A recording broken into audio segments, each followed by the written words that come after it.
Anybody see what happened last week? Recently, President Trump posted on his social network that he's considering following in the footsteps of previous presidents like FDR and creating a 50-year mortgage. This is a way to potentially solve the unaffordability crisis in the US. Is a 50-year mortgage a good idea?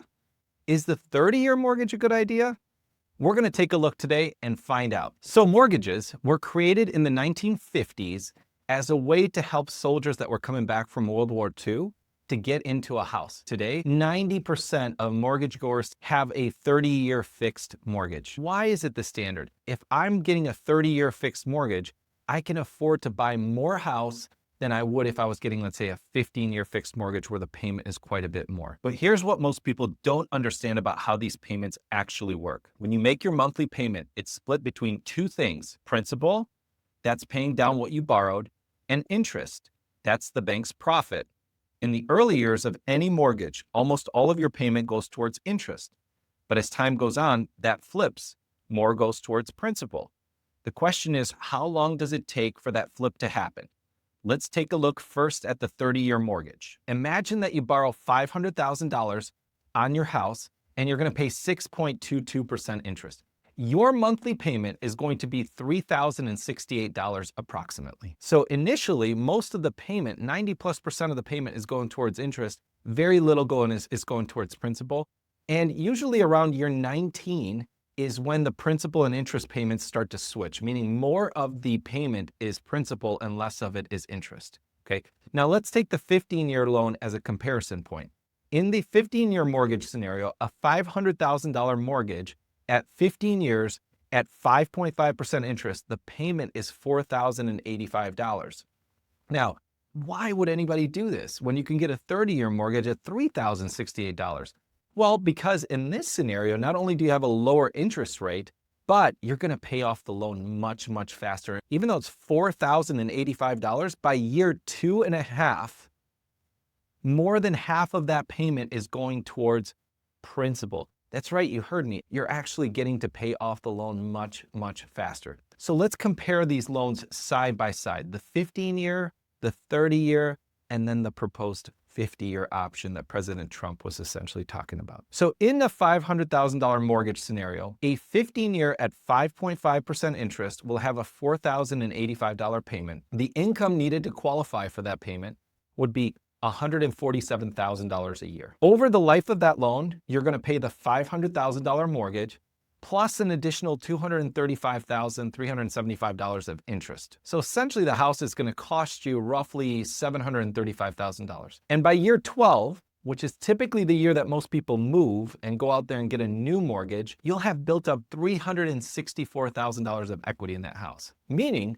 you've mostly paid it off by year 12 with the 15-year option. I particularly love this option. This is the option I most often recommend to my clients. Most people tend to stretch a little bit too much. They buy too big of houses, too big of cars. And actually, if you can afford to do it, meaning you are buying a house within your price range, the 15-year is probably the best loan option for most people. Now, let's look at the 30-year as a comparison. The 30-year option in this case is going to be at 6.22% interest. Again, higher interest rate because there's more risk to the bank. The payment, though, is lower by about $1,000 a month, so $3,068 a month. How much income do I need to qualify for this loan? Well, not $147,000 like the 15-year. I need $110,000 to qualify for this loan. But over the life of the loan, here's what I'm going to end up paying. I'm going to end up paying $500,000 for the house, all the principal, and then $604,781 in interest, right? If that makes your stomach sink just a little bit, let that sink in for a second. You're going to pay $1.104 million for that $500,000 house if you end up paying this off over 30 years. And here's the more troubling part. After paying 12 years of this 30-year mortgage, we've only built up $101,000. So now let's take this into the 50-year loan and see what happens then. The 50-year loan is probably going to be a higher rate, okay? Now why? Well, again, it's a longer-term loan. A lot more stuff can go wrong in 50 years than 30 or 15. Now, could it be lower than 7%? Sure, it could, but it would have to be government subsidized. So in this case, let's say we have a 7% mortgage for 50 years. What is the payment? Well, check this out. The payment is $3,008. What? That doesn't make sense, right? Wait, the 30 years, $3,068. The 50 years only 3,008? Yes, and that's why this is one of the worst ideas that could ever come out of anybody's mouth. If you could buy that house with $110,000 of income, you would need $108,000 of income to buy that same house for 50 years. So did it really give you a much more affordable house? Not really. You saved 60 bucks. Is that really going to make or break the difference? Probably not. So now let's get to the really bad parts of this. If you ended up getting that 50-year mortgage, not only are you going to pay $500,000 for the house in principal, but you're going to pay a whopping $1.305 million in interest over the life of that loan. So you heard me correctly. That house is going to cost you $1.8 million if you get a 50-year mortgage.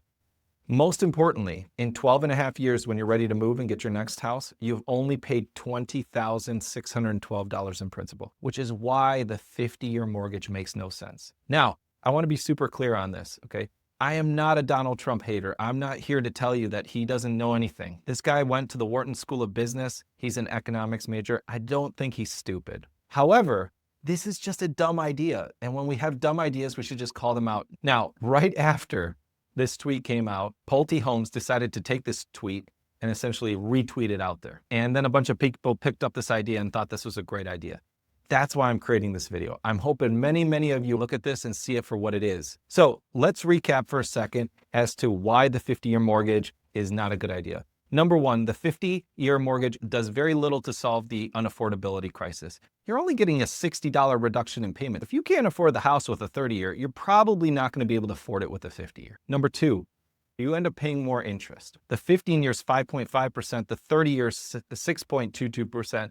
The 50-year would have to be priced at around something like 7%. That house is going to cost you $1.8 million.